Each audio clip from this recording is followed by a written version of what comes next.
The broadcast is now starting. All attendees are in listen-only mode.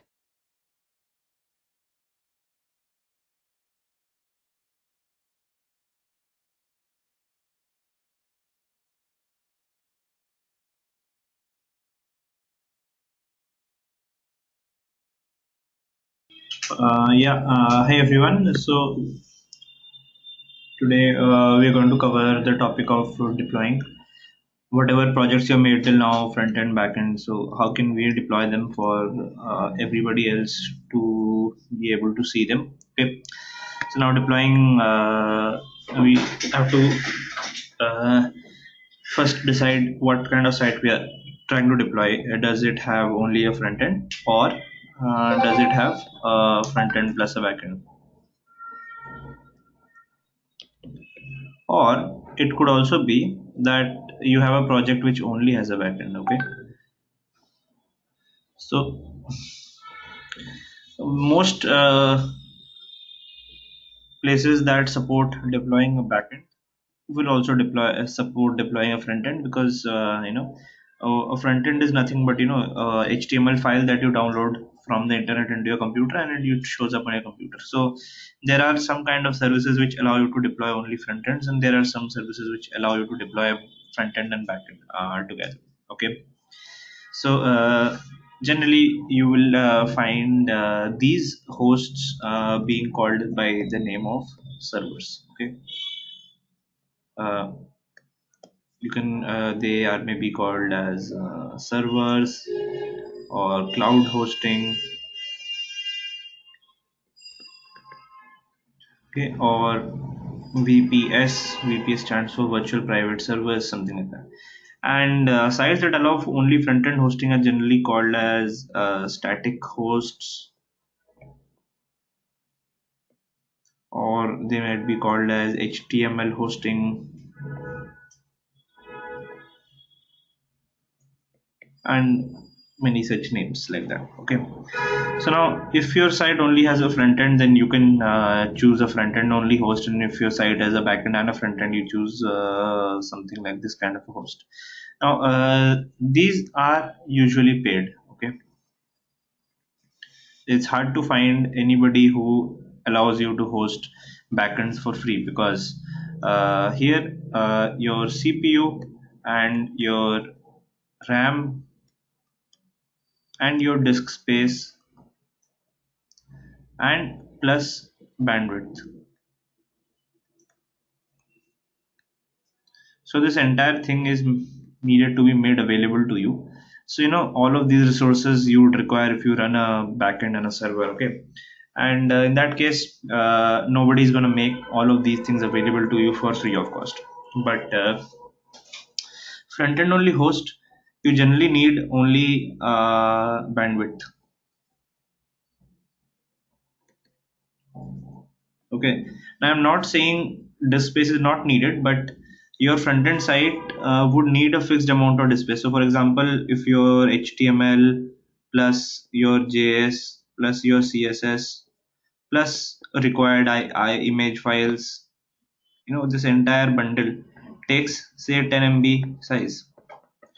Now you would never require more than 10 MB on the server. Okay. Only whatever is the size of your HTML, JS, CSS, and IMG, that is what you will require. But in case of a backend hosting, what happens is that your Node.js code can save some files to the disk as well, right? So that's why here you need a actual hard disk. If somebody allocates only a 10 MB sized folder, you cannot work with that. Okay, but in case of front end only hosting, you just need the amount of space that your source code takes, and then afterwards you just need the bandwidth and nothing else. That's why usually these kind of things are available for free in a lot of places. There are paid static hosts also, but in today's age, you rarely ever need to use a paid static host, because we can use a lot of free services that are available. Okay. Now, when we're deploying, and so I'm going to talk about first of all services like these. Okay, services like the front end plus back end services. They are available in many different formats. Okay, So there is a format where somebody can set up their own server. They buy they go to some computer shop and they buy you know Core i5 processor, and they buy some RAM and the hard disk, and they assemble their computer. Then they go to somebody like say Airtel or somebody, and then they get a dedicated internet connection, and they set up their own server at their own home. Now this kind of a server setup is called a bare metal setup. Okay, it's called bare metal. Okay. Now when you do a bare metal setup, then you need a couple of things. You need a static IP. Why do you need a static IP? That's because you cannot, generally in the home connection that you get, the broadband connection, the internet, the IP address keeps changing every time you restart your internet connection. Okay, so the IP address changes. Now, generally, what will happen is that you host a website at, say, my site. Uh, .com, and that points to a IP address say 10.4.5.11. For example, this is just an example address. And say your server restarts, and then the server has a different IP address. It does not have this, and it is a different address. So you need to keep changing what this points to all the time, every time your server restarts. Now this is not a possible solution. So what we need is, instead we need a static IP, so that our server always uses a particular IP. So you have to buy an IP address for your own use.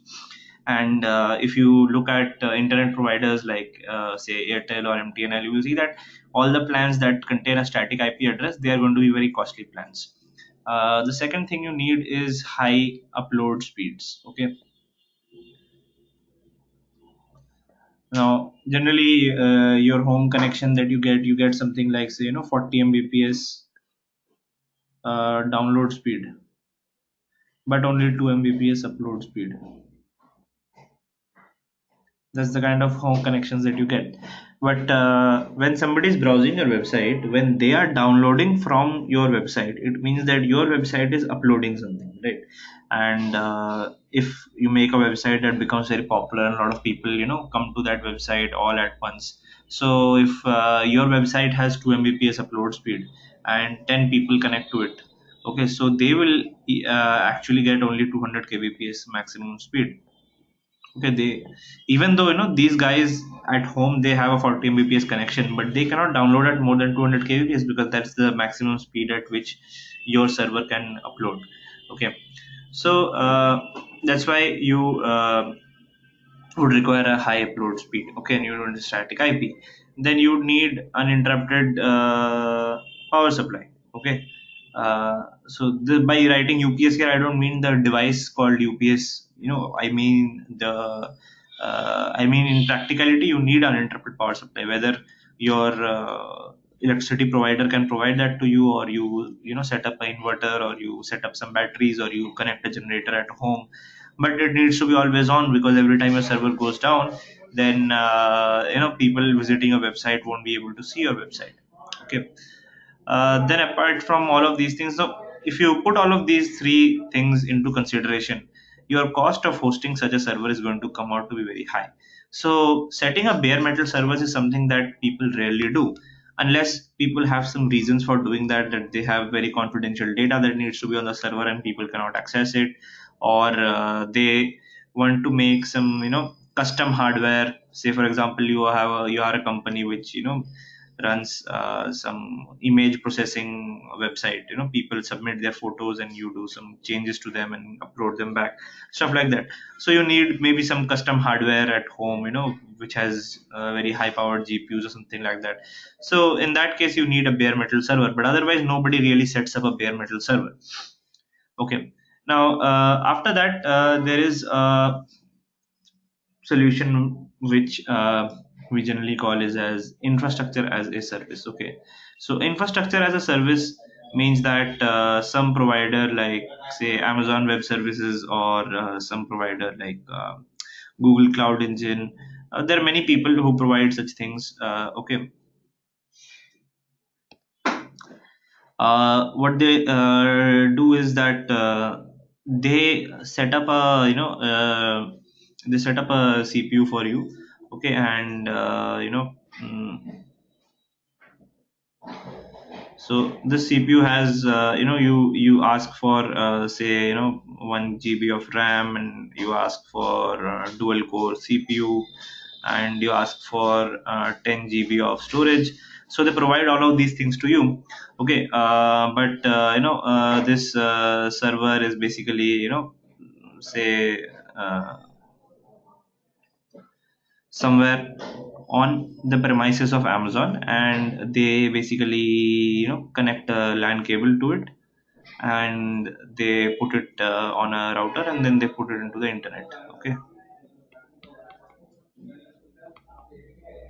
so you can access from your home, you can access your server via a particular IP address. Okay, and you can log into your server, and you can install whatever operating system you want, whatever software you want. Okay, so you can change whatever you want, but you don't have physical access to the machine.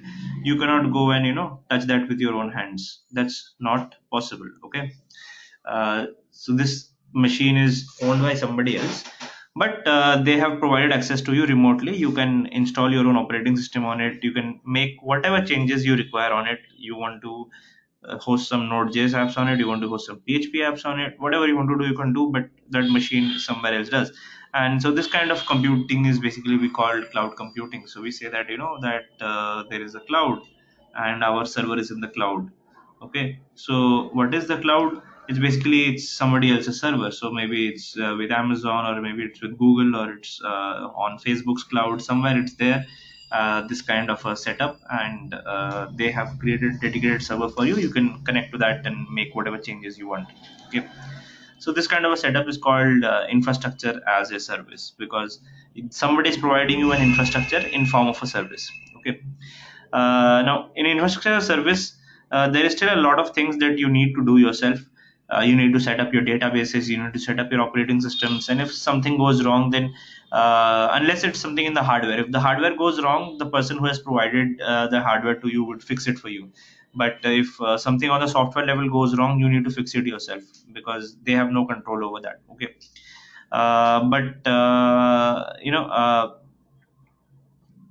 on the plus side is that you have a lot of control. You want to run a Windows server, it's your choice. You want to run a Linux server, it's your choice. You you know uh, want to uh, you want to use Node.js version 8 or version 6 or version 9, whatever your choice. Okay, so you have a lot of control, but then you need to be able to manually manage a lot of things. So if say you're not very good with Linux server administration, then this path, if you go down this path, you will need to learn how to administer Linux server on your own. Otherwise you won't be able to fix problems that arise inside your server. Okay, now this method is not bad, but sometimes what we want is that we need a computer which has say Linux installed inside it, and it has Node.js installed inside it. Everything is all running. I will give my source code, and somebody would just run my source code. So infrastructure as a service, some examples of it are: there is Amazon Web Services, there is Google Cloud Engine, there is DigitalOcean. Okay, there are many such services. So then there are certain services where somebody says that we have a computer on which Linux is running and Node.js version 8 is installed. All is done. You just provide so we have this virtual computer. Okay, and this computer has got Ubuntu, and it has got Node.js version 8. Okay, and it has got npm installed inside that. Okay, so you just provide us a Git repository. Okay, you are a link to a Git repository. We will clone it, and then we will npm install, and then we will start it. So your responsibility is only to manage the source code. Okay, you manage the source code, put it into Git, The service providers, they clone it from Git, and then they install, and then they run it. Okay, so this kind of setup is called a platform as a service. Okay, so these type of setups are called PaaS, platform as a service. Now in platform as a service, not only the infrastructure but the platform also exists. Okay, so platform means the OS, the database, the language in which your program will run, all of that is there. You provide the source code only, nothing else. Okay, you don't need to install your operating system, you don't need to install Node.js and all of that stuff. You provide the source code, the service provider will download the source code and run it for you. Okay, so there are a lot of platform as a service providers also, and very common one is Heroku. Okay, so Heroku, you give the source code and Heroku will run your program for you on your behalf. Okay,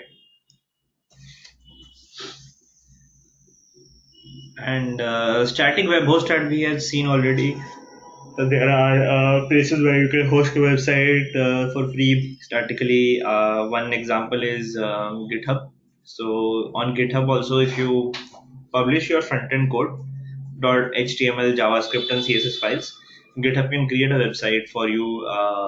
And codingblocks.com is an example. Codingblocks.com is actually hosted from GitHub. Okay, it's not hosted on any server. It's directly hosted from GitHub. But if you go to something like, say, hackerblocks.com, or you go to online.codingblocks.com, these are some of our other websites, and both of those are running as infrastructure as a service. Okay, they are not running directly out of GitHub or anything. They are we have basically bought servers on the cloud, and we have installed our operating system, and we have installed required software inside it, and we are running all of those things. So let's take an example of how to set things up. Okay, in different kinds of setups. So let's say we start with a front end only website. Okay, so let's what we'll do, let's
now how to deploy a site which only has a front end. So let me just because it's only for the sake of demonstration, I'll just create a HTML file, and it has got an index.html, and we add a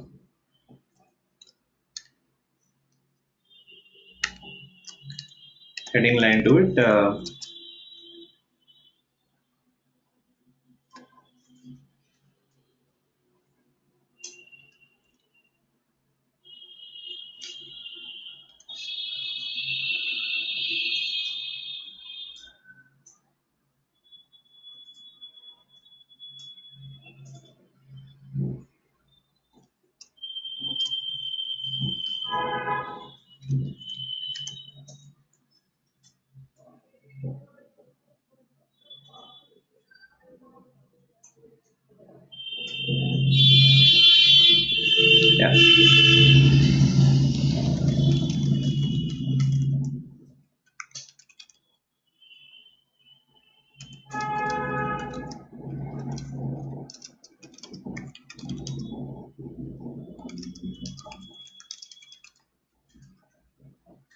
So we have this HTML page just which says sample website, and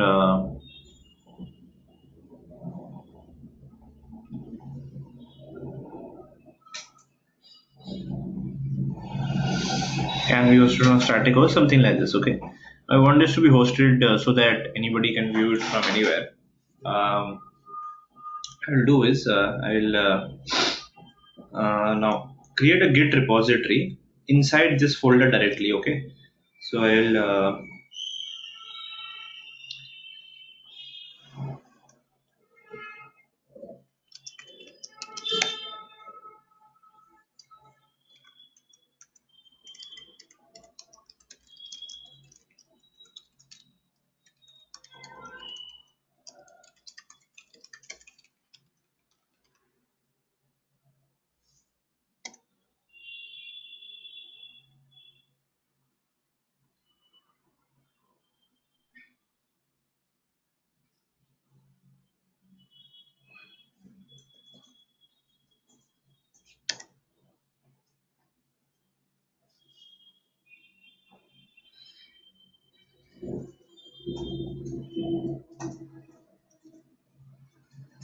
I'll just make a repository and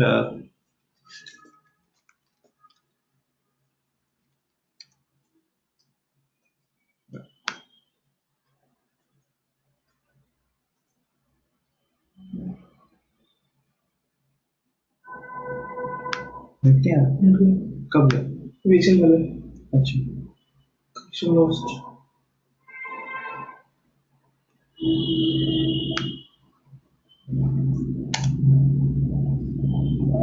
आ लग गया ये तो coding box वाला था ना आ गया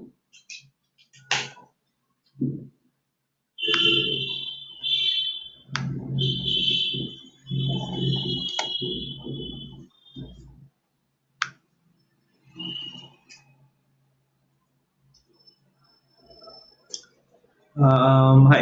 Sorry. Of,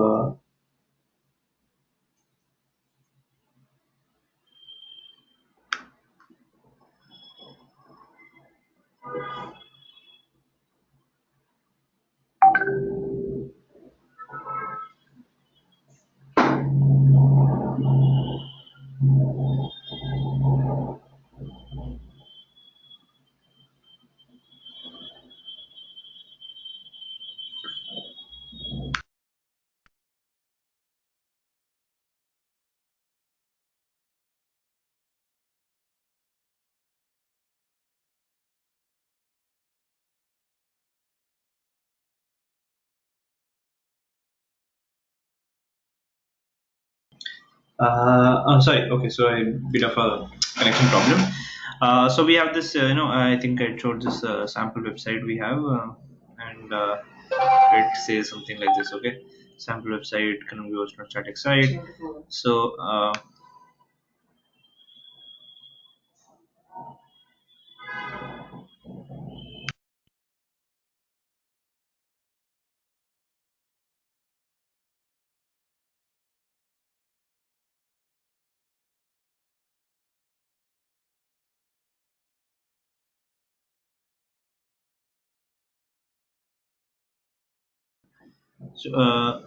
just created a repository here,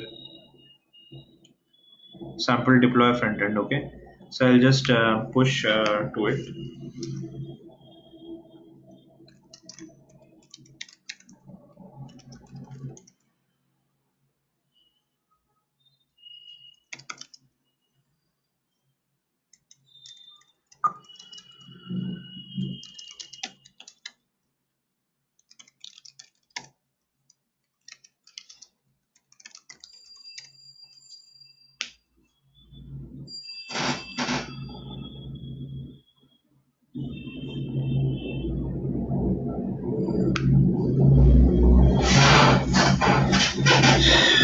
Okay, so we have pushed it to GitHub, and on GitHub, if you go and check it out, you will see that there's this website. It has got index.html in it and all that stuff. Okay, what we can do is we can go to settings inside GitHub, and there would be a place where we can create GitHub pages, and we can select our source is going to come from our master branch. Okay, so master branch and save, and we gotta wait for a little while, and it will say that your site is ready to be published on coding blocks archives.github.io slash sample deploy frontend. So basically the naming convention is a bit like this. If you have something like github.com slash, if your username is X and the name of your repository is Y, then the site becomes available on x.github.io slash Y. This is where your site will be available. Okay, so we can go and check this out. See, now this website, I will just write down this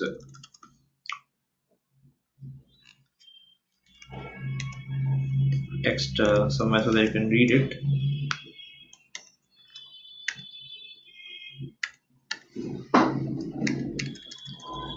So try to go to this website coding-blocks-archives.github.io slash sample deploy frontend. Okay, so try to go to this website yourself, and you will see that the website is already hosted and it looks like exactly what we can see. So now it's publicly available. Okay, it's not on my laptop, even you guys can see it. Okay, so you can host websites in a very easy way in this manner. There are a lot of websites like even my own personal website, arnavgupta.in, that's actually hosted via GitHub. Okay, so you can point a custom domain name also to this. So we have this site, okay, and there are if I buy a domain name, you can go and buy a domain name on say godaddy.com or basically Namecheap or Big Rock. So there are many websites where you can go and buy some domain name. There's Namecheap.com. There is Big Rock. So you can go to any one place like this and you can buy a domain name. Okay. So once you buy a domain name, you will see that there is a place to change DNS records. Okay. And by changing DNS records, we can point our own custom domain to this website that we just created. Okay. So to be able to do that in GitHub, what we have to do is, here it says that this site is hosted. So you want to host it on a custom domain. Say I want to host it on say webdev live one dot samples dot coding blocks dot I. Okay, so I want to host it on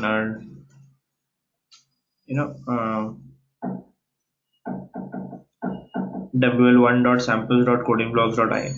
Now, if I go to this website right now directly, you will see that it does not open wl1.samples.codingblocks.in because I need to point my domain to GitHub also. Okay, so what I will do is I will open my configuration for codingblocks.in.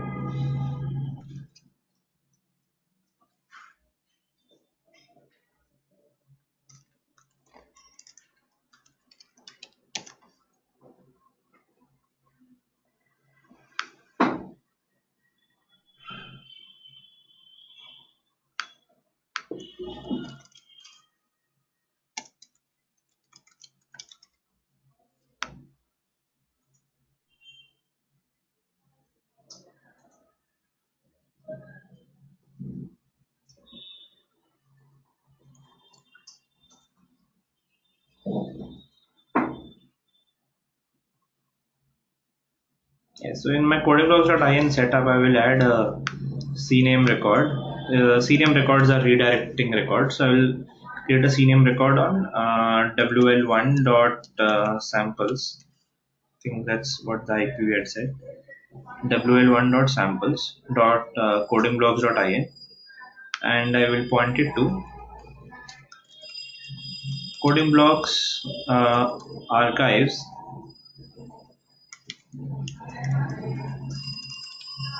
dot github.io. Okay, so I want this to point there.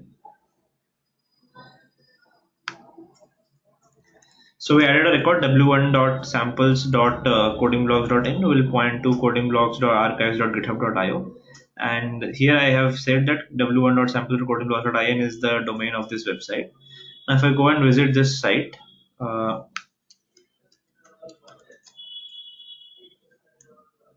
have to think probably wait a little while or see.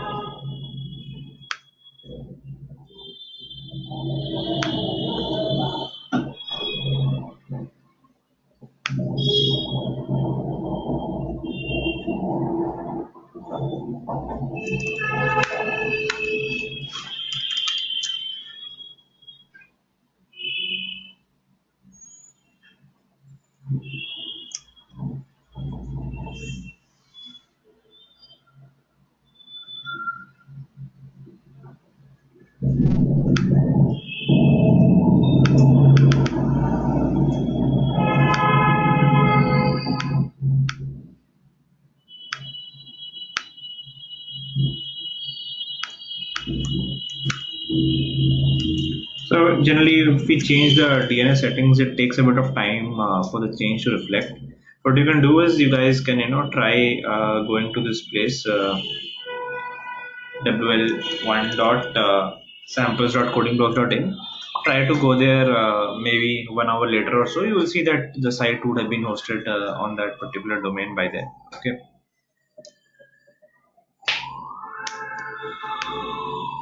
So this was an example of how static sites get hosted. Now we're going to see how we can host a site which requires a server on which we can run some Node.js code, which means we need some CPU and need some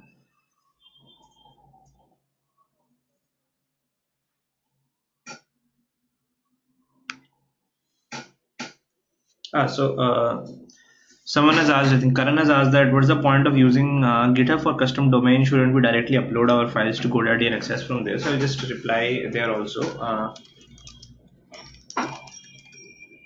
And I'll just explain what I'm saying. So if you host on GitHub, so when you buy a domain name from GoDaddy, there are two things that happens. One, some part of the money you pay for the domain name and part for the hosting. What you can do is you can leave out the hosting part. You don't want the hosting. You just buy the domain name, okay? And then you actually host your site on GitHub Pages. And GitHub Pages is completely free, so you can host as big a site as you want, and the amount of traffic that would come, all of that stuff is all unlimited. Okay, so you don't need to buy the hosting part from GoDaddy. And like GoDaddy generally charges you like $10 or $20 per month for the hosting part. The domain would be charged something like 800 rupees or so for an entire year. So you pay 800 rupees for the entire year, get the domain, and then you can host your site on GitHub Pages, and hosting is completely free. Okay, and generally you can host from places like Dropbox or GitHub Pages, and these hostings are usually faster than what GoDaddy provides you, because GoDaddy hosting is generally a little slow. Okay.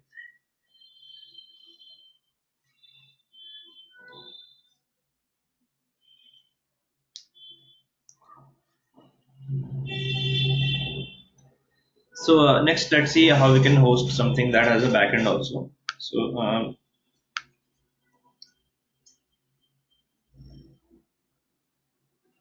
just create a new project and it has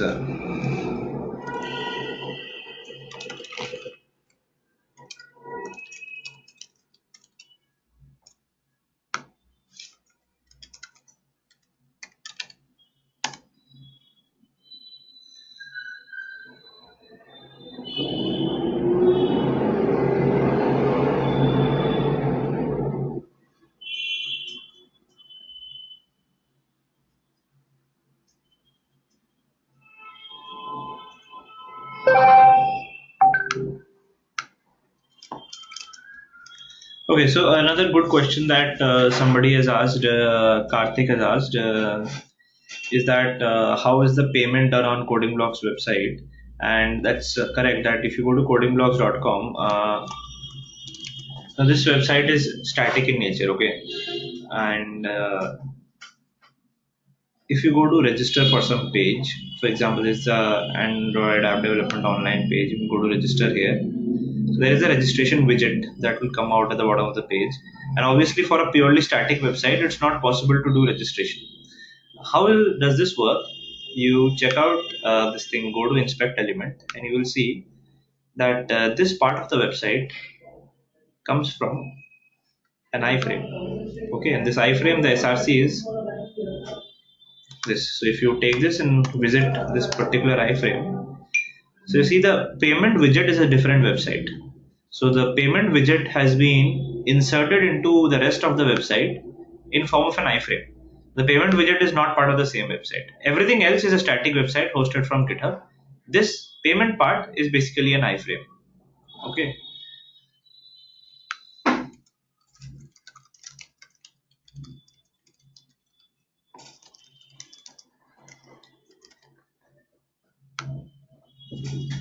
So I hope that answers your query, Karthik. How we are able to do payment on codingblocks.com, although the website is actually hosted on GitHub. Okay. So these tricks, you need to use a little bit because hosting on GitHub is completely free. So our website is hosted, never goes down because we don't need to manage the server ourselves. Okay, even if there's some problem with the server, payment will go down, but the site will remain up. Okay, so payment part we cannot do without a backend, obviously. So we have a separate place where we do the payments part, but the rest of the website is still static and it's on the front end.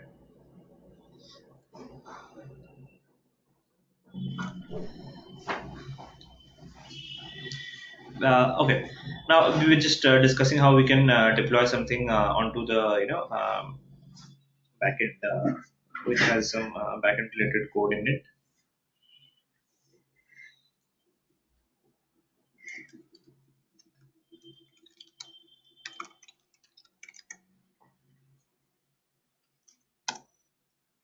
Yeah, so you see wl1.samples.codingblocks.in works now, like I had been telling you. So now this website works directly. So this way you can point a custom domain also to your website and let it run. So now we are creating, say, a backend based project, okay? And this backend based project, yeah,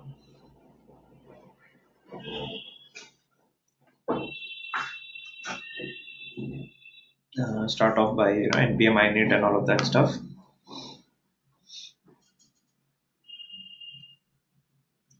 So we'll do npm init. Mm, it's called deploy sample backend node.js. Fine, that's a good name, no problem. And we will give it some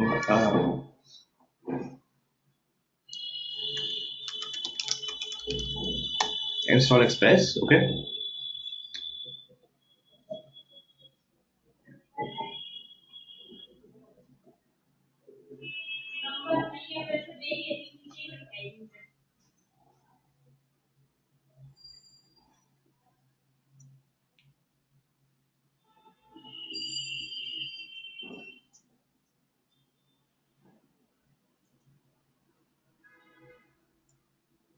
Okay, guys, just give me 2 minutes. I'll be back in 2 minutes. Okay.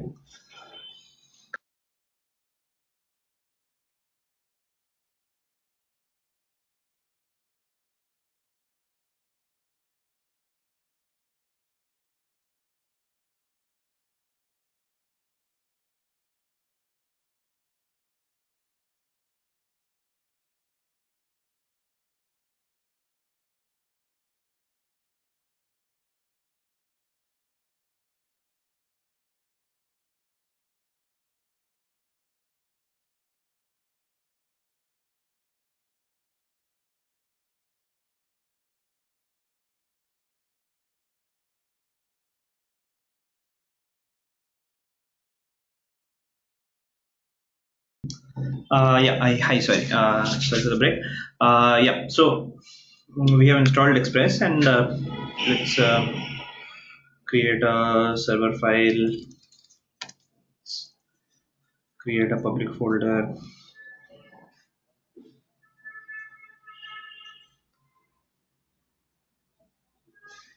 Let's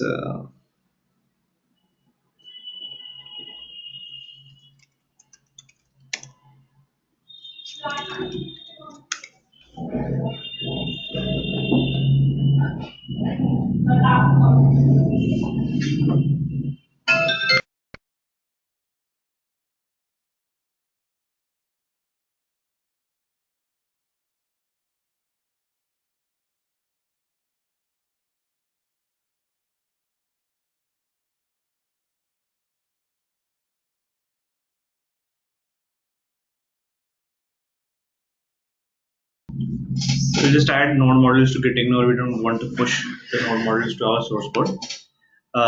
We will create a public folder here. Okay, and write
So what we do is we take the public folder and mount it on slash public path by express.static, and and when somebody sends a GET request to our server, we say hello from the backend. Okay, so public folder we add a HTML file. Okay, and we write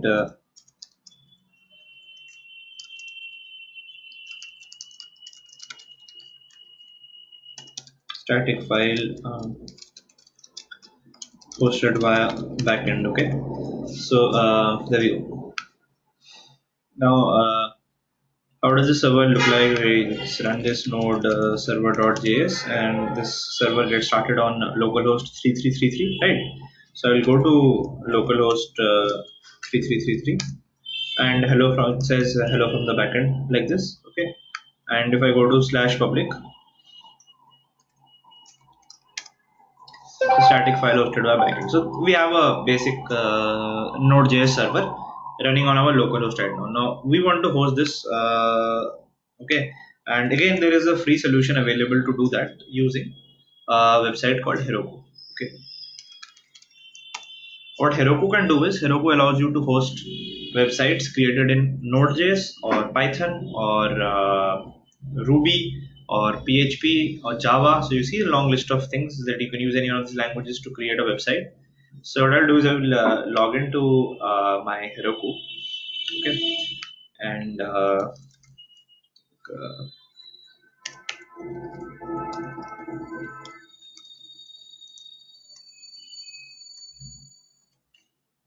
think it's arnav at codingblocks.com.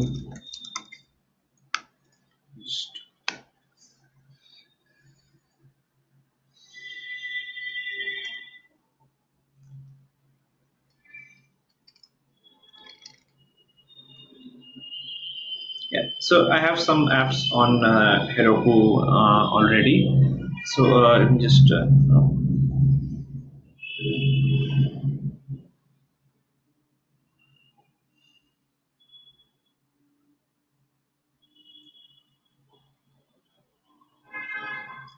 delete this app. I'll just make a new one to deploy Node.js app to Heroku.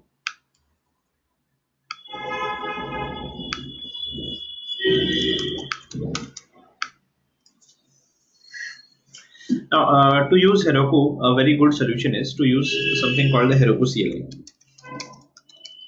Okay, so Heroku CLI is a command line interface to use Heroku, and via that, it's very easy to create apps, upload apps, deploy them, and all that stuff is very easy to do with Heroku. Okay, so how to install it? You will see that how to install it on Mac OS, how to install it on Windows, how to install it standalone. So there are a lot of ways given here.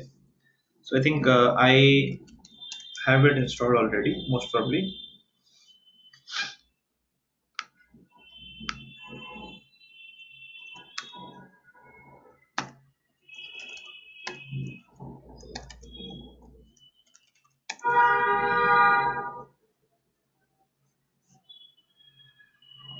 Yeah, so I already have Heroku installed, but first time you install Heroku on the command line, what you can do is you can go and write Heroku login.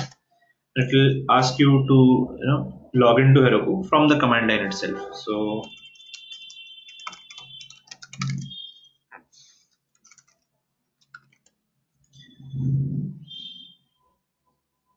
okay, then I write Heroku apps. It will show me the list of all the apps that I have on Heroku. Okay, these apps that I have on Heroku. Now, what I'll do is I will go to this folder where I am writing the code.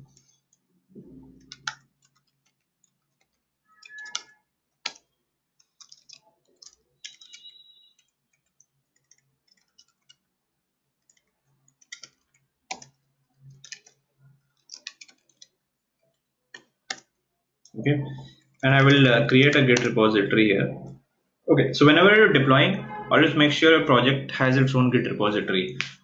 In our webinars, I have put all our webinars in the same Git repository. Not like that. Each should have their own repository if you are trying to deploy. So I will just add.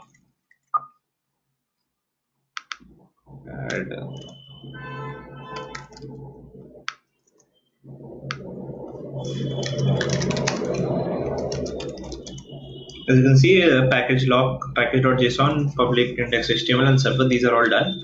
So I commit that.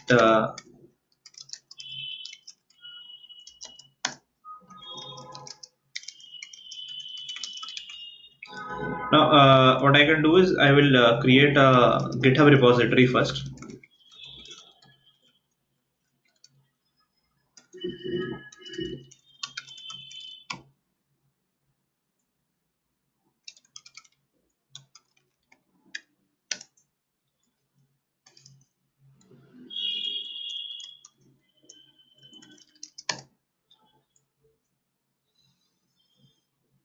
And I will push my code to GitHub so that you guys can see the code that I am just creating here. So git push origin.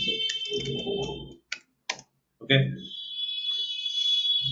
Then I will do is I will connect this to Heroku and upload my project to Heroku. Okay. Now, what will happen is I will write this command Heroku apps create and say deploy sample node.js. This is the name of the app, deploy sample node.js. Okay.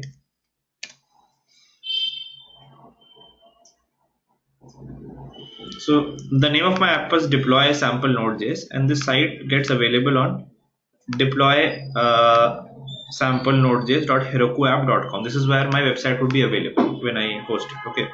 Now let's do it step by step. What we'll do is we will now if you go to git remote, you will see is there are two remotes added, one called origin, another called Heroku. And if you write git remote -v, you see the entire repository name is git.heroku.com deploy sample node.js.git. So basically how we deploy to Heroku, we deploy by using Git only. So we make Git pushes, and that's how we deploy to Heroku. So I'll do is I'll simply git push Heroku master. And if I do that, what will happen is that this will not run right now. Okay, we'll need to make some changes, and I will show you what changes we need to make. Okay. So once we have deployed to Heroku and the app has been launched. So if I write Heroku logs, it shows me the logs of this project. Okay, and in the logs, web server started and all of these things are written.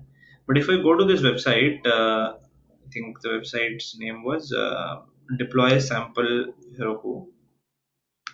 Okay, so let's go to deploy sample node.js.herokuapp.com, and once we go there, you'll see that connection will time out and I am not able to load anything.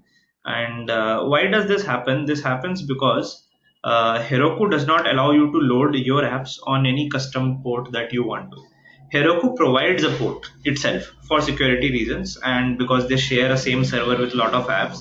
So what Heroku does is that they allocate a port, and in your app you have to use the port that Heroku has given you instead of starting your own ports. Fine. So let's do this. In our server.js, we will write something like this: const server port equal to process.env.port or 3333. So it means that if there is a port environment variable set inside the environment of the operating system that I'm running, I will take this value. Okay, or if it is not available, then I will take 3333 as the value. Okay, and in app.listen I will use the server port instead of 3333 directly. We will use a port if it's available, or we will use 3333. Okay, so I will just write git add a and commit this thing. So I will commit that using port from environment if available. Okay. Next thing is you want that by default what happens is Heroku is going to use Node.js version 8 and npm 5 and stuff like that. If you want a particular version of Node.js to be used, okay, and a different version of Node.js is causing any problems, you can create a object inside package.json called engines. Okay, and inside engines we can write node version 9. Okay, and npm version 5. So you can specify specifically also 9.0.1 like this if you want to, and npm version 5.5.1 like this, or it will use the latest available in 9 and latest available in 5. So we have specified that it should use Node.js 9 and npm 5 to run our project. Fine. And then we also need to give a start script. Just unless we define a start script properly, it won't run. So we'll give a start script, which is going to do is node server.js. Okay, so once we have provided these data here, so git add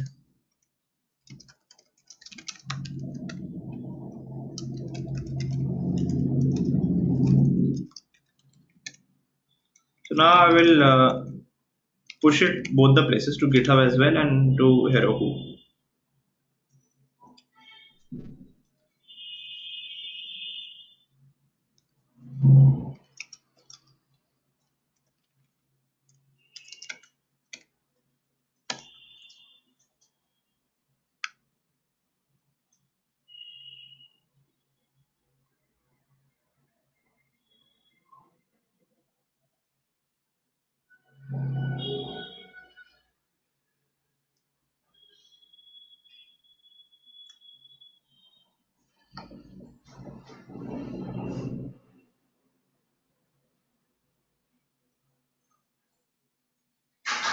Yeah, so now when it was building it, you see it uses Node.js version 9.3. Okay, because it is available in engines.node. So we specified it to use engines node 9, so it is going to use Node.js version 9, and it's now deployed.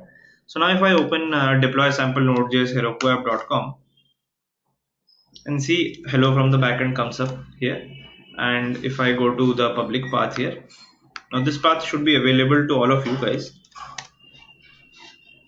Okay, any of you can visit this site right now.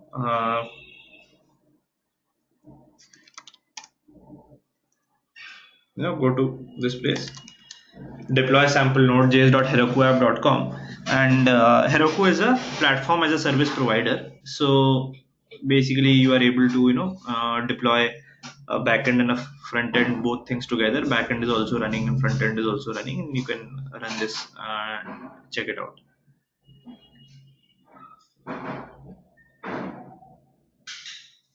Now, if you want to set up a custom domain,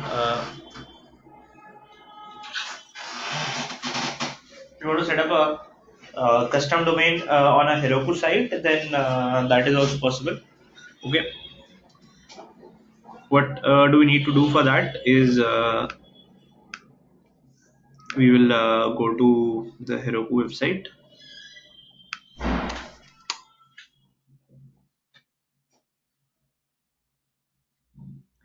Open our app, deploy sample node.js, and we will go to settings and see how to change the domain name for this app. Yeah, so let's add a domain. So web wl2 dot say samples dot coding blogs.in.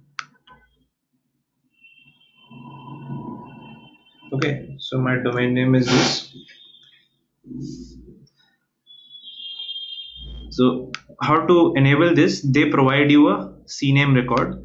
You need to copy this line from here. This is the domain name that I want to be set. You take this, copy this DNS line, then in your own DNS provider,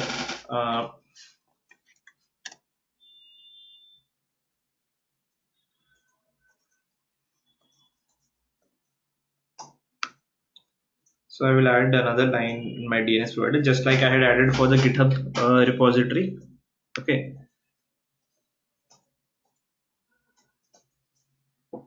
We will add another one called CNAME record to this domain for wl2.samples. Okay.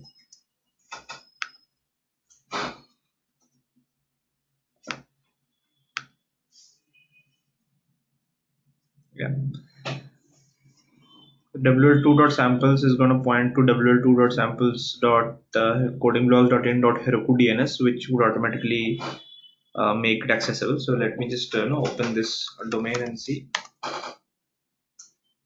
Yeah. So you see wl2.samples.codingblogs.in. This works, and we have hello from the backend, and then we can go to / public path, see that everything works. So now you can check out the samples that we created on these two paths.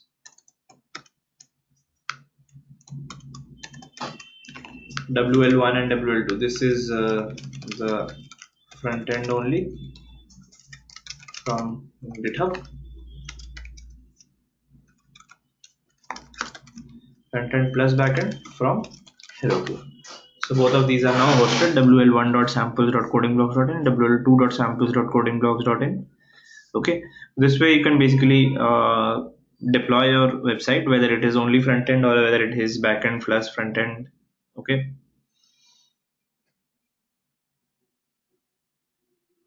Now, obviously, both these solutions are free, but they are going to have some limitations.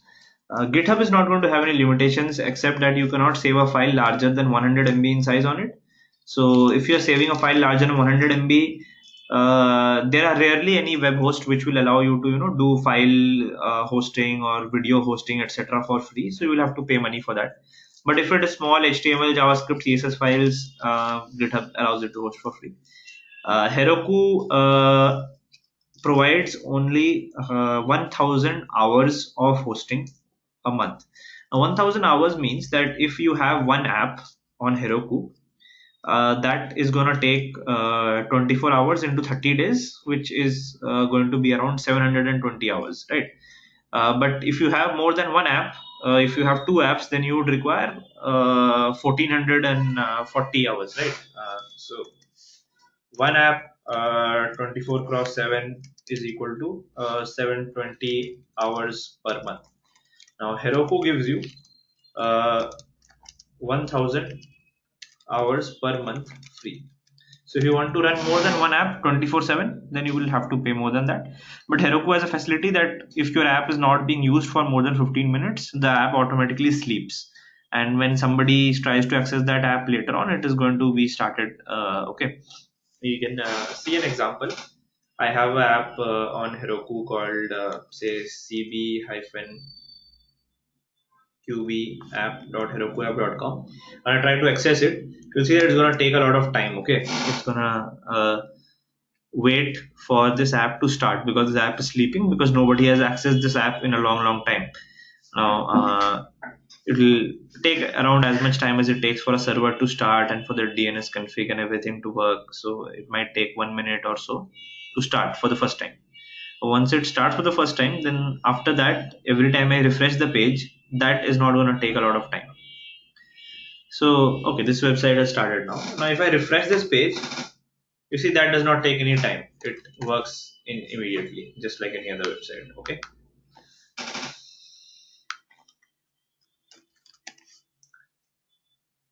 So you can use Heroku to host your apps, the backend part of your app, like this.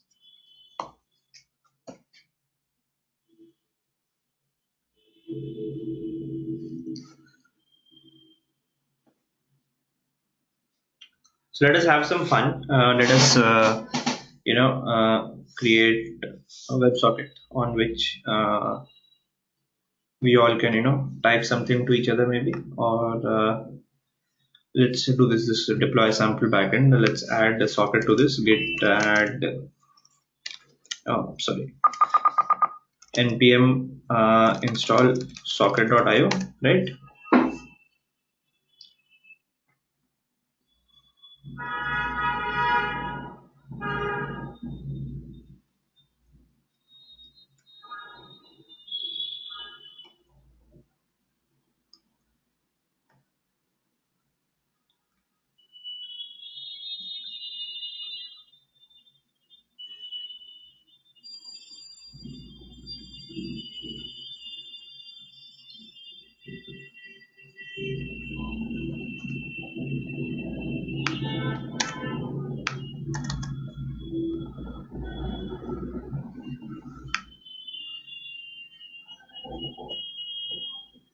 Okay, cool. And we will require, I think, maybe some jQuery also. So let's just see. Let's go to a website where we can get some sample musical instrument sounds. Okay.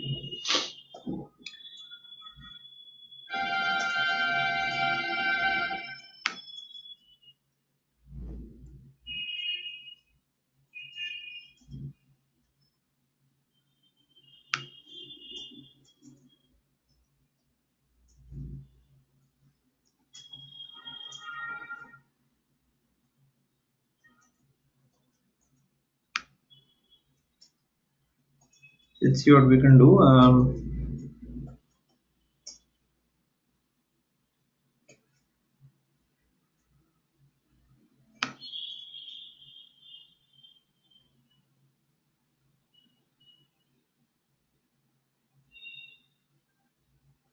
I think this is fine. Let's see.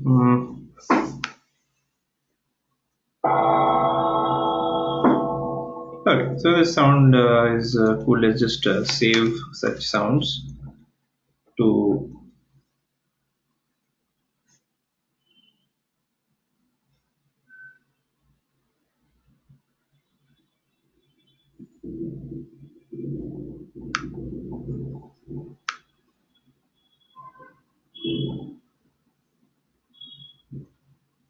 Or I think I had a project like this made before. Let me do this. I'll just open that and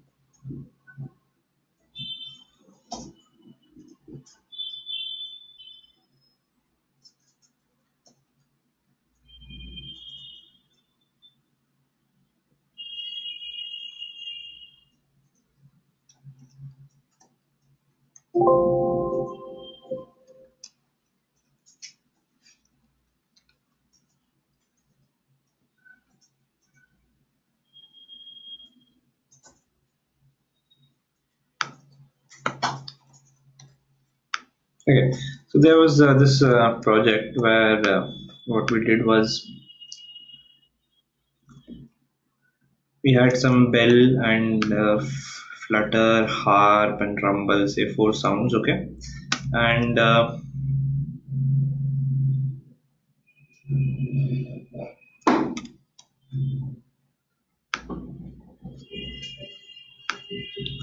we have this music files, MP3 files.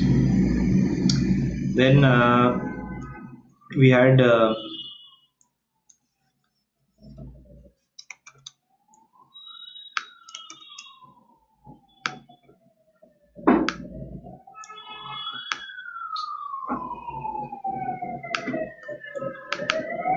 what do we have in our index.html is that we have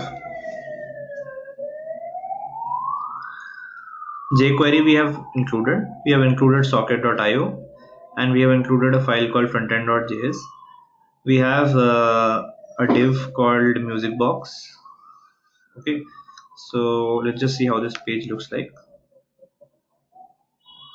uh, let's no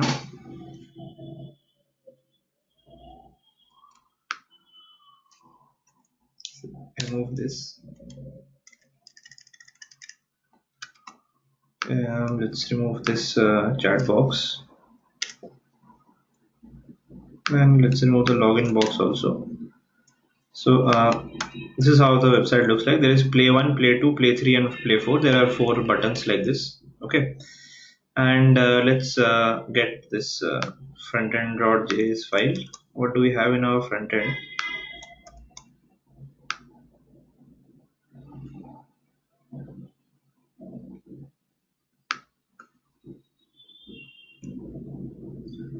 Let's remove the chat and the login functionality. Okay,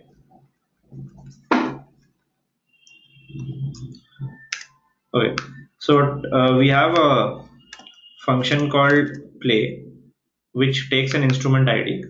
What we do is we socket.emit a message called play, and inside that we write id is equal to instrument id.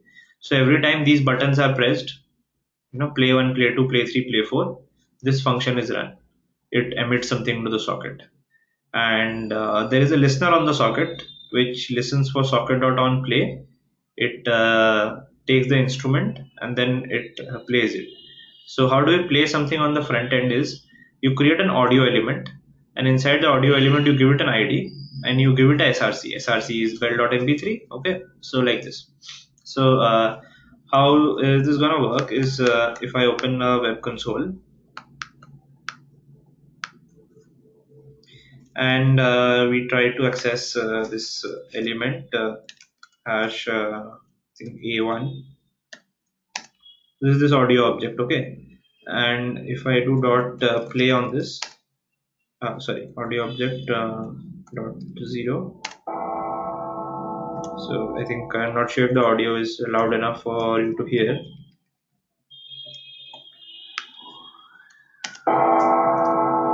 Okay, similarly if I select a2 and then play it, so there are some audio sounds that are playing from these 4 elements. Okay, then we will do is we will take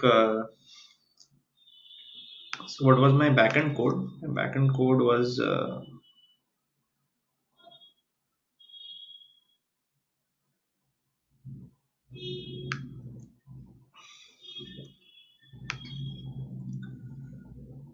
I do the socket.io connection. Okay, so let's take this code also and let's see what is there in my server code. So const express equal to express http require http and then create socket.io from socket.io. So we create our express app, the http server on which it will run, the socket.io server. Okay, this is not needed. We take port equal to process.env port or 2323 like that. We do server.listen on that port, express.static on public folder. Okay, the name plus public.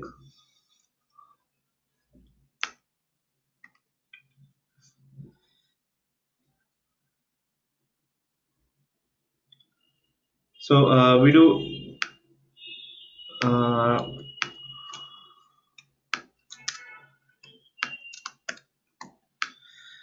So whenever there is socket.on play, we emit it into, so we just simply relay it. Whenever a play message comes to us, we emit it to everybody else.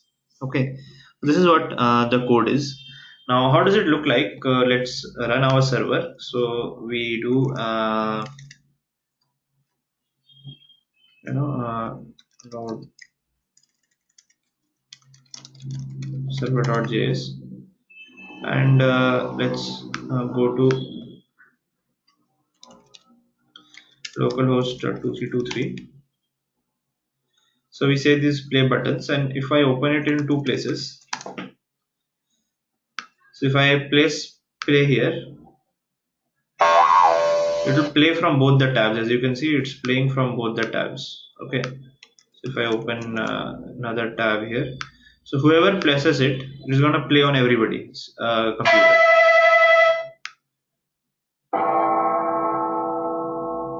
Okay, like this.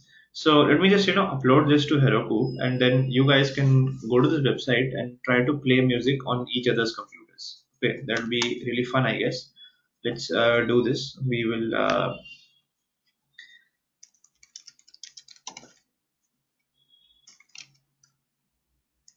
need to install socket.io in package.json. I think that's installed already. So yeah.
Okay, so here's this, guys. You can go and try this out. Go to wl2.samples.codingblogs.in website.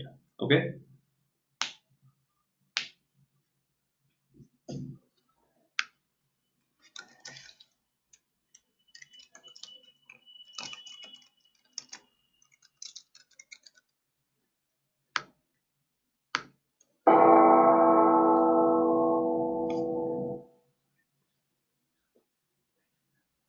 So go to wl.samples. So I think if you guys are playing it, I think it's you can hear the audio coming out from my laptop. So you can press any button on wl2.samples.codingblogs.in, and when you press, so the audio is gonna come out on all of your laptop together. Okay. So this website is gonna stay up. You can keep having fun with that as long as you want to. Okay. So I hope that gives you an idea of how to deploy websites, your own websites, okay, and make it public so that anybody can go and run that website. Okay. So I hope you all guys would be you know working on a lot of projects, making websites and then publishing them, and then send those to me, send those to your friends, share your websites, and if you are going to go ahead and look for jobs as a web developer, the only thing that matters most is not whether you have done a course or not whether you have a certification or something.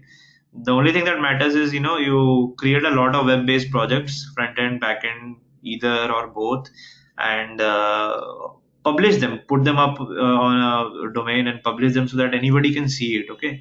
And publish the source code on your GitHub repository. In the readme, put some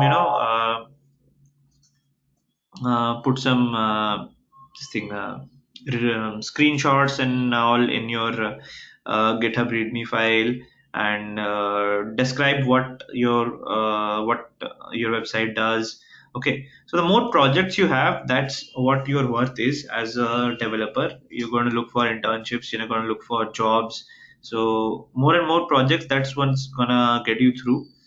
You look at a lot of places, if you try off-campus internships or off-campus jobs, there the first thing they will do is look at your resume. They will look at the projects that you have done, and then based on that, they will ask you for an interview. And from there on, if you do good at the interview, you will go forward. Okay, so the most important thing is you publish a lot of websites and make them public, and keep making a lot of them. So the next 2 3 months, you should create at least 2 3 good projects. If required, you team up with some of your friends, maybe somebody who is good in backend, team up with somebody who is good in front end, and create some samples. Then also, if in your college or in some nearby colleges you have hackathons coming up, so go and attend those hackathons and take the ideas that are given at a hackathon and build some projects. Okay, so those are going to help a lot.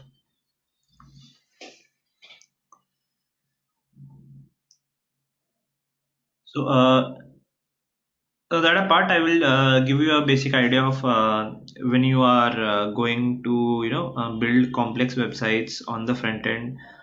Something that you would require very soon in your life is to use front end frameworks.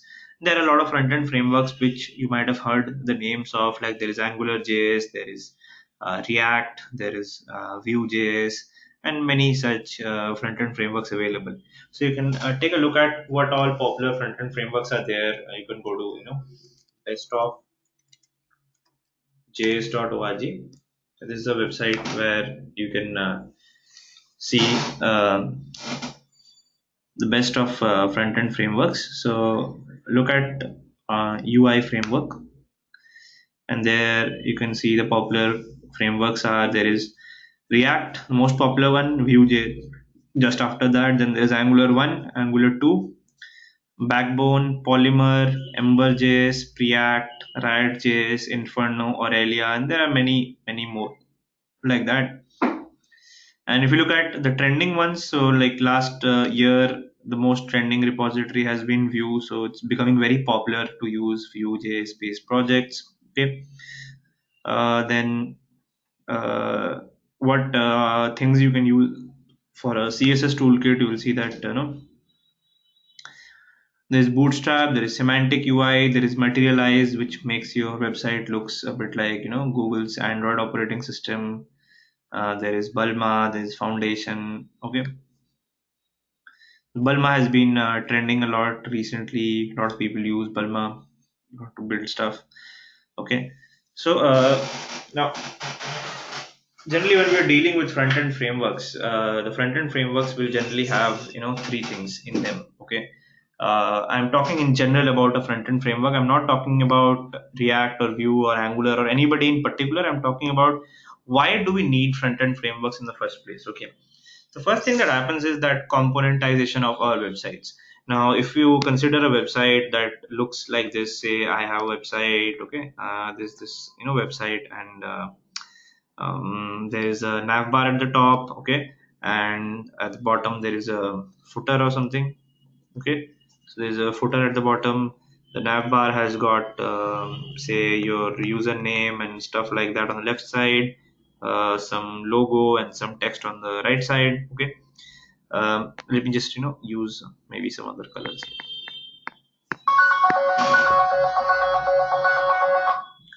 So uh, yeah, so I have this website, and say we have the nav bar first of all at the top. Okay, and inside navbar there's gonna be, say, your username and all of this stuff, and then there's a logo and something written in front of the logo, stuff like that. Then there's gonna be a footer of your website. Okay, and the footer would have, say, a list of links inside your site, and then maybe some social icons like Facebook and Twitter, and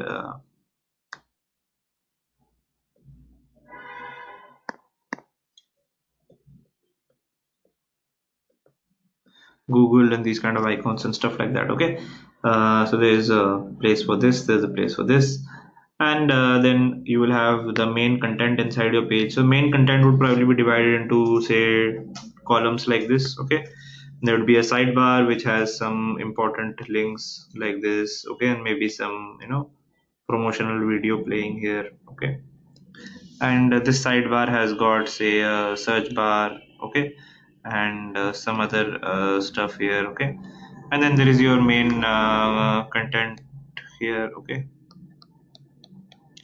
this is how generally your website looks like. So if you see that this website is basically built with a tree of components. Okay, how is it a build with a tree of components? So let's start with, say, this is your website. Okay, and this website has got a header, it has a footer, and it has a body. Okay, now this header part has got this thing, and then it has got the username part here, right?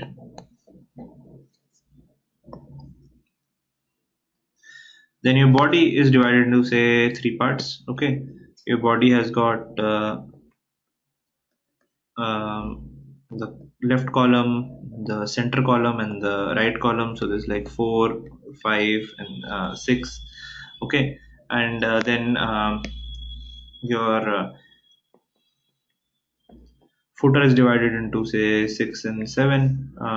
Let's say this is 6 and this is 7. Now what happens is when you change from one article to another article, what happens is only this changes. uh, See, only number 5 changes, because only this part of the screen where your content is coming. So if you go from so you go to the Medium website and you go from one article to another article, so only this part changes, nothing else changes in your page, right? So we often want is like, so when you log into the website and log out into the website, so in that case only this part of the website changes, only this part of the website changes. Similarly, say for example, every 1 hour inside the website, this part of the website changes, new videos are promoted. So we would prefer if we can divide the website into a tree of components like this. Okay, and then we can change parts of the component tree whenever we want to. Okay, so basically our entire view, so this entire view is actually formed out of a lot of components. So we create some components and then we join them together. Okay, and then that's how we form the entire website. Okay, so the website is composed out of components. So this thing is one of the major problems that front-end frameworks try to solve, is make components available to us. Okay, now it would be really great if we could write this website in this format. We could write this website like this. We could have navbar. Okay, and we could have body, or let's say we call it content.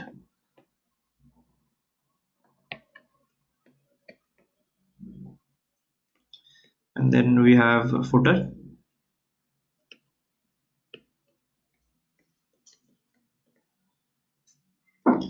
So if we write only just this code inside navbar, we write, say,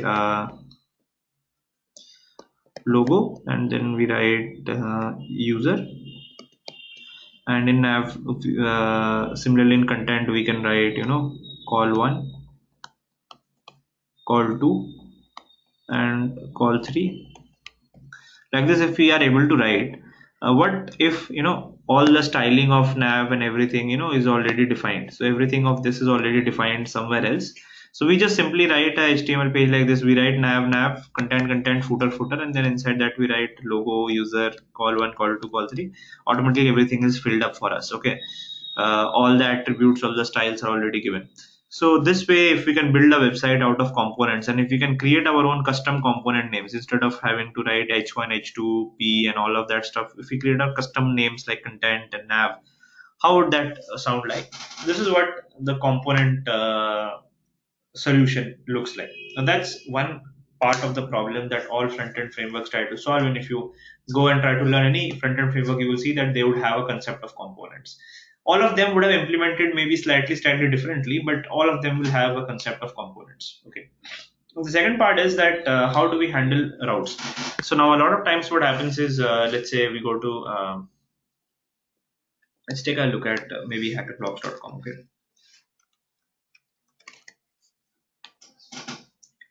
So this is where you can attempt a lot of questions and all. So you will see something that if I go to insertion sort this problem, did my page reload? You see that my page did not reload. Okay, if I go to contest, so you will be seeing that only this part of the page is changing. The rest of the page is not changing. So only this part of the page.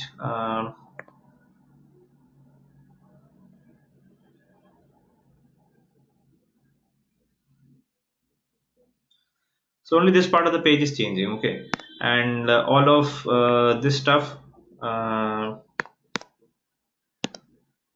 So all of this stuff and all of this stuff, this does not change. These things they change if I log into the page. If I go and press login, okay.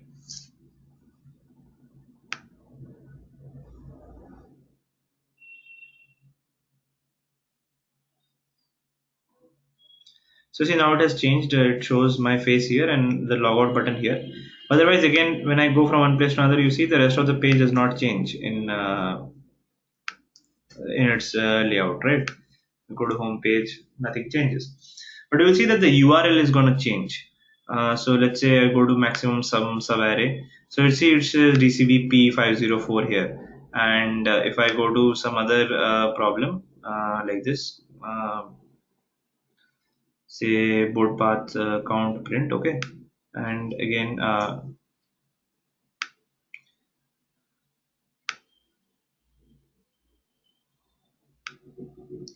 so see the problem part here, this changes, okay. So another problem that all front-end frameworks try to solve is called the routing problem, okay. So this set of problems is called the routing problem.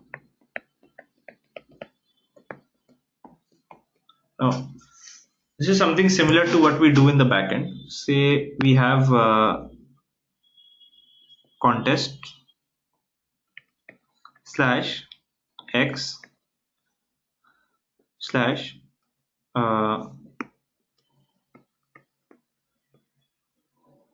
problem slash y, where x is contest ID and y is problem ID.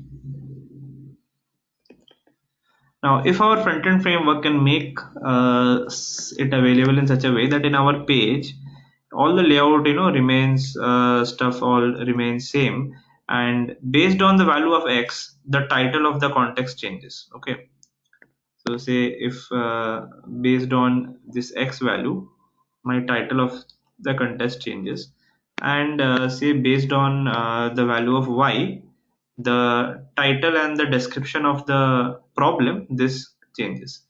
Rest everything remains same. Okay, so the front-end framework needs to look at the URL. Okay, it needs to look at the URL and see if this value changes and if this value changes. Based on that, change, if x changes then change this, and if y changes then change this. Okay, so this kind of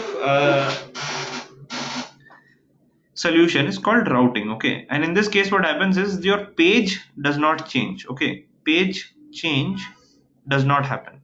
Instead, it looks for URL changes, and whenever the URL changes, it changes the content instead of reloading the page. So if there is a mechanism to handle these kind of things, it's called a front-end router, and almost all front-end frameworks would be implementing the front-end router in some way or the other as well. Okay, so this is problem number 2 that all front-end frameworks generally try to solve, is the routing problem. And then third problem that all front-end frameworks would have a solution somehow or the other is state management. So state management means that very simply it's like saving of data, whether into local storage or session storage or index DB or in the RAM of the browser, somewhere or the other. data has to be stored. Why do we need to store data? It's because if I go to say URL state management, okay.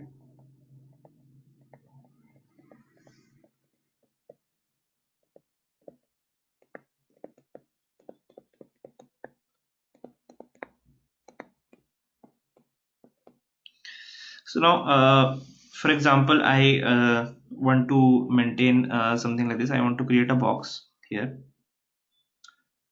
and I want people to be able to write anything they want. Say somebody writes Arnav here.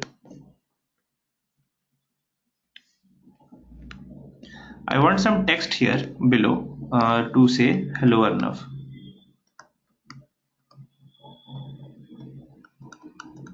Okay. Now, if somebody changes this text to changes Arnav and writes something else in place of this, somebody writes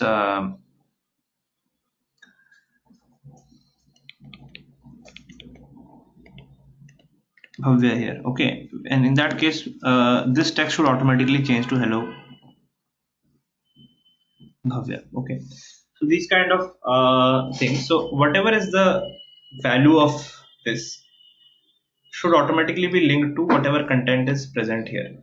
Now, these kind of things are done very easily in most front-end frameworks. If you go to the getting started page, okay,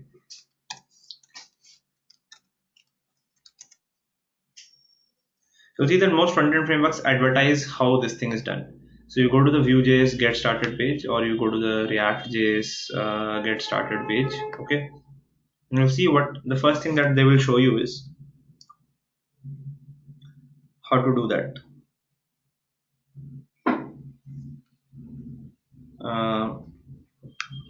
So this box, and how if I write something else, this changes, okay. This is something that almost all front-end frameworks, they will advertise how this thing is done. Okay, I write hello Arnav.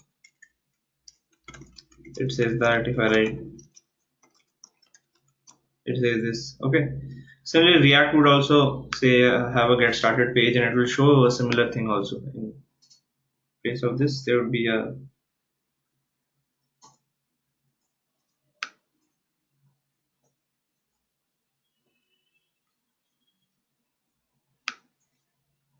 they have a tryout section on CodePen, for example.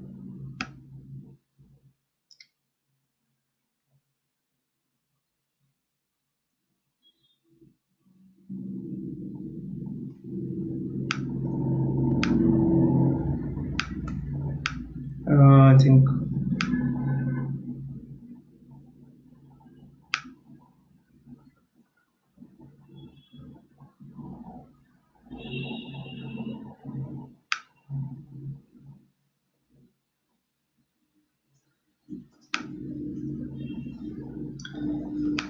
think React has a different kind of example where the time is displayed. Okay, so same thing, it displays it from new date.get time. It does date.to local string kind of thing. Instead of showing a string, it shows the time. Okay, so how do you connect one data into another data, right? This kind of things is another thing that a front-end framework tries to solve, is that data coming from this thing in the screen, data that is coming from here, how do you put that here? Okay, and the other part of state management is say I I make a request to my backend, and I make a request to say API slash contests slash one slash problems, and this response gives me an array of lot of problem objects, which has say title, ID, description, and more such things. And there are many such objects. Okay, the same stuff written in a lot of such objects. Now when I go to in my front end, when I go to contest slash one slash problem slash maybe one, and then I go to problem/2, problem/3. What I want is that I don't want to re-download all of this data all over again. Okay, I don't want to download this over and over and over again. Okay, so instead of doing all of that, what I want to do is I will download all of this data once, put this into local storage.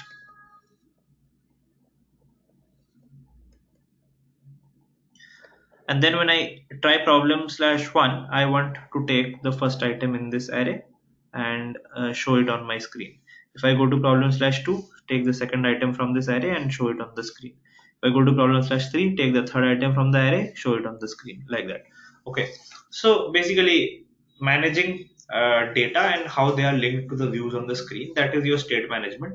And again, you will see that all front-end frameworks have one or the other solution for doing state management. Okay, now that's about generally the basics of front-end frameworks. There are very nice tutorials to get started with front-end frameworks. So if you want to start with React, so uh,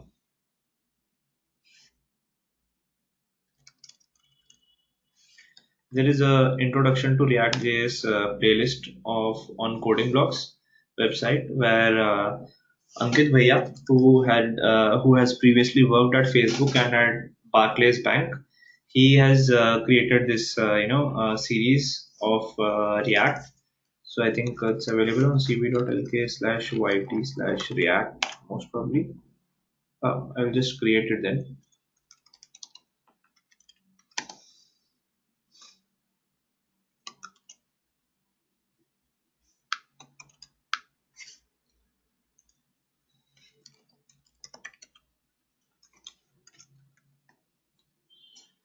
Okay, so you can use this link cb.lk/yt/react, and on this website, you'll be able to see a series of 3 videos where how to get started with React.js is given. You can read up on them. Then I think I did a video on yeah. So there is this video, quick start Vue.js. You can check that out on Coding Blocks.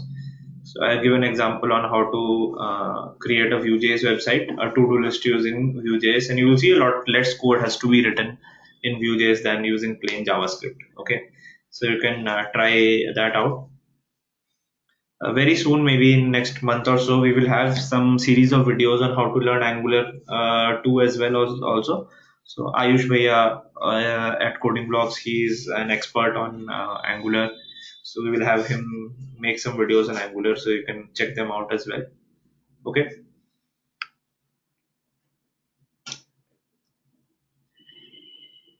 So yeah, I guess today's webinar, I think we'll be covering up to this. So the videos, I'm not sure how many of you have seen all the videos. So there are, I think, more than 60 people in this batch. Some of the videos have only like 20, 30 views. So I just, would love that you guys go through the webinar videos, all try all the things that have been covered. So the videos are going to remain accessible to you for 6 months from the date the course started. Okay. So we have a lot of time cover up the videos, and for the next few months, we are all here on the Slack channel. Whatever doubts you come across, you can just go to the Slack channel, ask them. We would love to be able to support you. And for those who live in Delhi, you can come to Coding Block Center also if you want to anytime to ask some doubts. Okay. So yeah, MongoDB, Karan has been asking. MongoDB, what I will do is I will make a video on how to use MongoDB, because MongoDB, if I do it live, I think most of you will not be able to follow it because installing MongoDB can be a complicated affair. So I will make a video so you can just look at the video and then try it out. So I will publish some more videos, maybe 10, 15 more videos over the next couple of months on some topics that we have already covered. We'll cover some of the more advanced parts of those topics in the videos. MongoDB being one of them, we will cover definitely MongoDB in those videos. So MongoDB one I will do is as soon as possible, maybe this week itself. Okay.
So to get the certificate of completion for this course, we would have a certificate of completion for the WebD course, which you can get access to it as a soft copy, or if you wanted, we can courier that to you, or you can collect it from Coding Blocks. But that's not gonna come to you just like that. What you have to do is you will have to build a project. The idea has to be your own. Okay, so I'm not going to give you an idea because there's a reason behind that. Because if it is your idea, then you stay much more motivated to complete that project.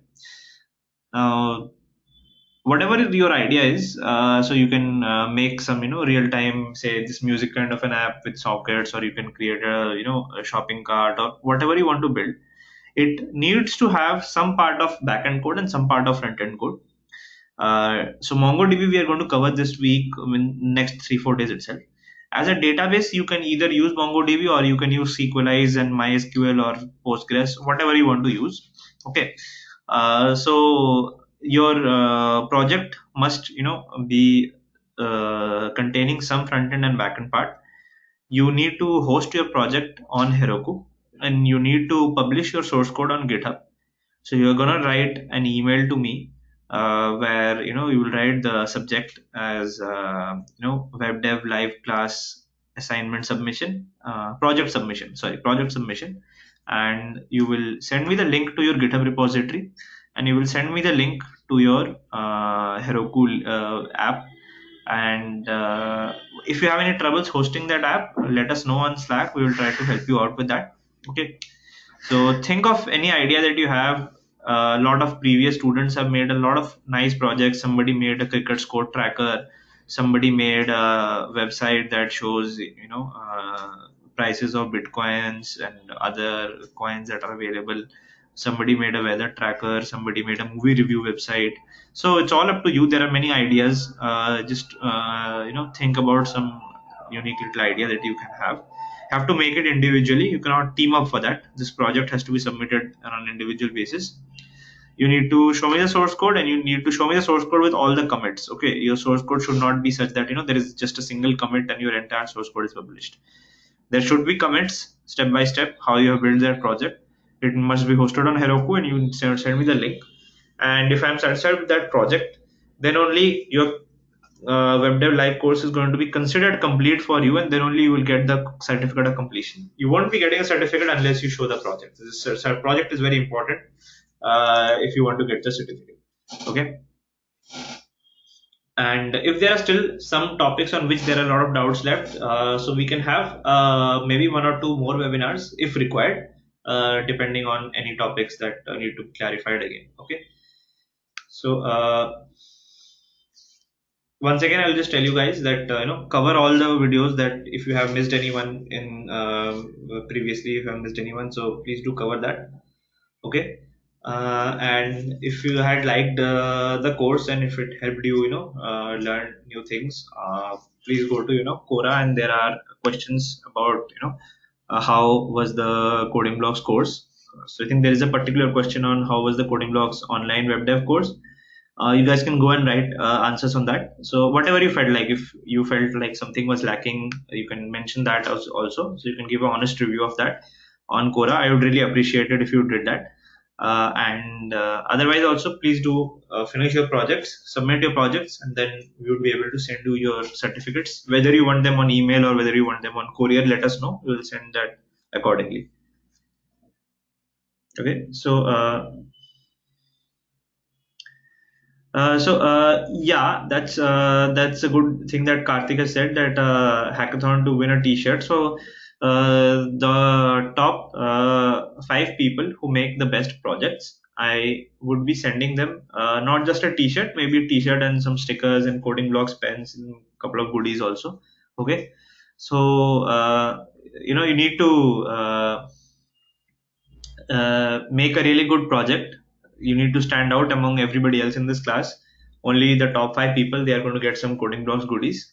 Okay, and you need to do it fast. So if you send your project 6 months later, then I'm not going to accept that for any goodies. You need to do it within the month or maybe 2 months. Okay, so build your project as soon as possible. See, I mean, so Karthik has been saying about cybersecurity. So I would like to mention some basics about cybersecurity here, and not going to go deep into the topic because cybersecurity has less to do with web development than more to do with understanding how web servers work. So one very simple piece of advice is in your colleges a lot of times you have workshops on ethical hacking and how you can steal somebody's cookies and log into Facebook and stuff like that. So a lot of those things are farce. That kind of things don't really happen. Ethical hacking, it's not something, ethical hacking is a very good field to research on, but in India the term ethical hacking has been turned into a marketplace to defraud people and dupe people and teach them nothing and get some money out of them. So cyber security is more about just keeping in mind what is the use case of the web server that you're creating. Okay, what data the user should have access to, what data the user should not have access to, and then making sure that only the things that should be accessible are open and the things that should not be accessible are not open. So for example, if you write something like express.static and if you make your entire source code available, what will happen is people would be able to just simply browse your website and see the entire source code of your website. That's very easy. That's a very silly mistake to make, but it's a very easy mistake to make. Okay. Similarly, most of the times a lot of hacks happen by people, publishing the private key or the password or something inside the source code of their front end. So your front end part of your project usually is available to anybody because front end is downloaded onto the browser and then people are running it. Okay, so every line, every word of the code inside the front end is visible to everybody, right? That's how they are actually able to run your front end. So any passwords, any SQL passwords or usernames or stuff like that, if you put it into a front end, that's a cybersecurity risk. Usually, we never try to access SQL related queries from the front end directly. We send a request from front end to back end, and then the back end does all of that stuff. Right. Similarly, we learned in Passport.js how to do login with Facebook and all of that stuff. So again, if you're using Passport, so there's going to be a client secret that Facebook or GitHub or Google will give you via which you do that login. So those client secrets also should be saved in such a way that it's not easily visible. A lot of times people commit passwords into their GitHub repositories also. So you need to make sure that you don't do stuff like that. So as a web developer, these are the things you need to keep track of. There are other things like disabling people from logging into your server and all of these things. So for that, you would need to spend a significant amount of time, maybe like 6 months or 10 months, understanding how Linux works, deploy a couple of your own websites, and then slowly you would be able to understand those things a little bit yourself. Most of the times, if you follow blogs on web development and system administration on Medium or other technical blogs, you will see a lot of people post about good practices to be followed when you are building websites. Okay, so that is one aspect of cybersecurity, the networking aspect, and that you will learn only when you manage servers on your own. That's not something that's we can sit in a class and I can give you a list of 10 things you should do and 10 things you should not do. That's something people learn with practice a lot. When you're working with code as a web developer, the things that I just mentioned, taking care that you don't leak stuff inside your source code, you don't make the backend code available on the front end and all that stuff. Those are things that you need to keep in mind. One thing that going forward, browsers like Chrome and Firefox are already encouraging people is that whenever you host a website, host it over HTTPS, not on plain HTTP. Because if you're hosting it over HTTP, then your ISP or your DNS, anybody in the middle can change the data that you are receiving. Okay, so whatever website you are seeing over HTTP, it might be that the original server sent some other data and you are getting some other data. It's called a man in the middle attack, and it's very easy to do if it's not HTTPS. So make sure you're always using HTTPS connections. Whenever you host a website, it's always available over HTTPS. Okay.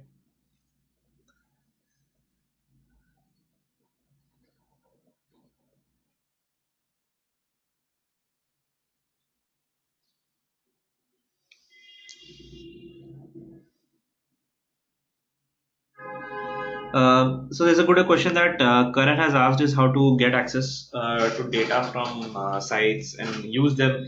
So most websites like say Twitter, Facebook, and SoundCloud and all of these places, they have something called APIs. So you will find the Twitter API.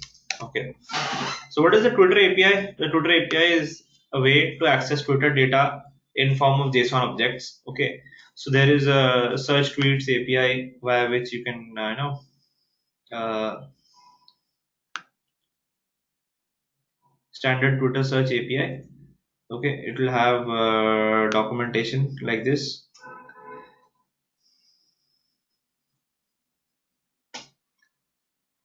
So you send a request to api.twitter.com 1.1 slash search slash tweet.json and you will get tweets. Okay.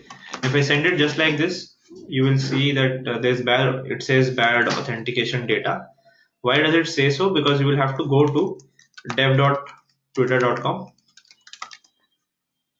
and here you will have to create your app, a Twitter app, and then you will get a key. And using that key, if you put that key into your headers, okay, and then you send this response to Twitter, you will be seeing that you get the data that are coming from tweets. There are many open APIs also available. For example, open APIs for weather data. There's a Wikipedia page which shows what all APIs are open. So, for example, there's the New York Times API. Okay, it gets you real-time news articles from New York Times. Open APIs means that you don't need to use a API. There is no, it's not paid, and you don't need to use a API key or something. You can simply send and get request to archive API, and then start getting the request like that. Okay. So most APIs would have documentation like which API to access and what data will you get from that API. So if you send a get request to /year/month, you will get all the articles that were published in that month by New York Times. Okay.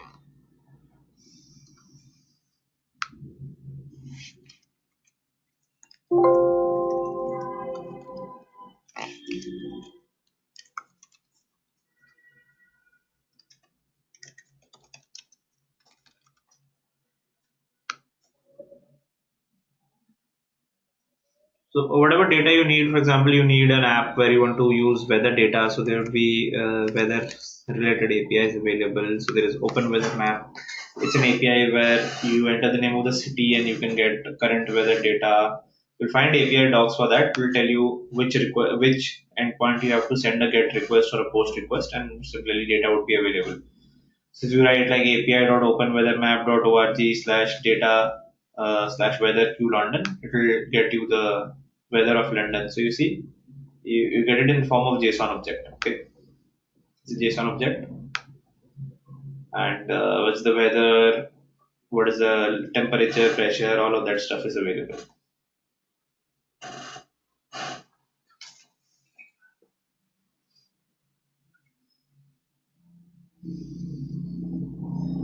Okay, so there are many such APIs available for different kinds of data. There are APIs for food. There is API for weather. There is API for information about clothes. A lot of different stuff you can get APIs. You just search on the internet for a lot of different APIs available.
If there aren't any doubts, I think I will slowly, wrap up today's webinar. You will get the videos on MongoDB and other things.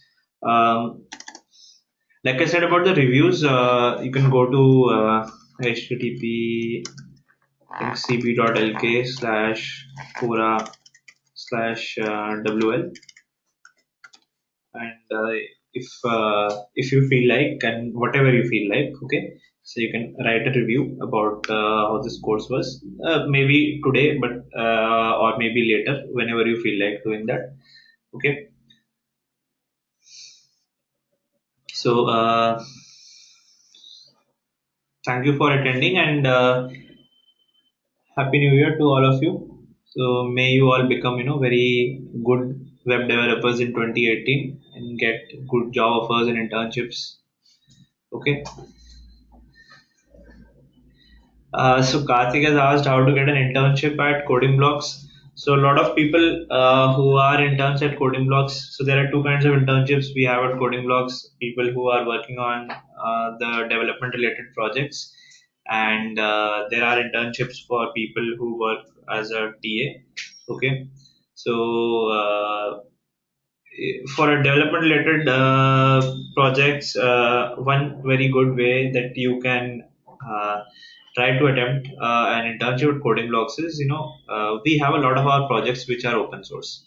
So we really, love making our projects open source so that people can look at our source code, learn anything from it other than our classroom programs or online programs. Even if people are able to just go through our source code and learn anything from that, or if we can learn something from people, if we have written something that is wrong, or it can be made better, people can contribute to it.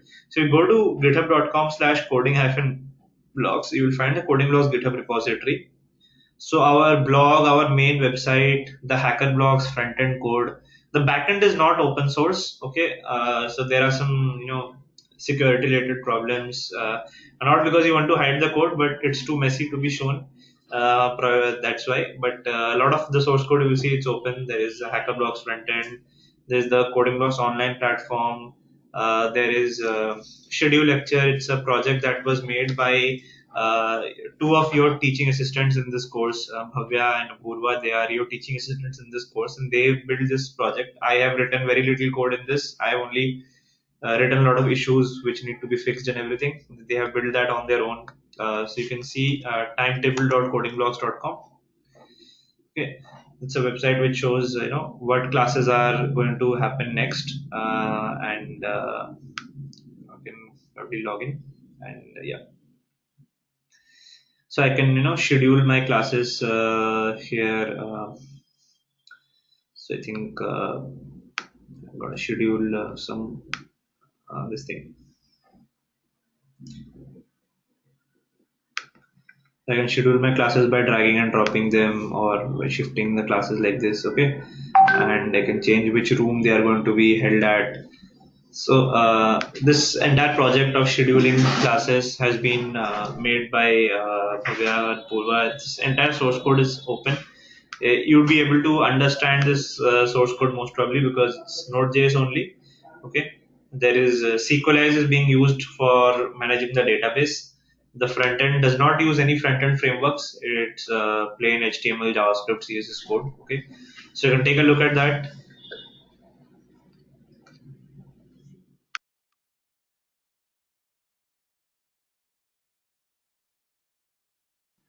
Okay, so you can take a look at that. You can contribute to such projects, and a lot of people who are interning at Coding Blocks, they started by contributing to our open source projects, and then we asked them to come and do an internship with us.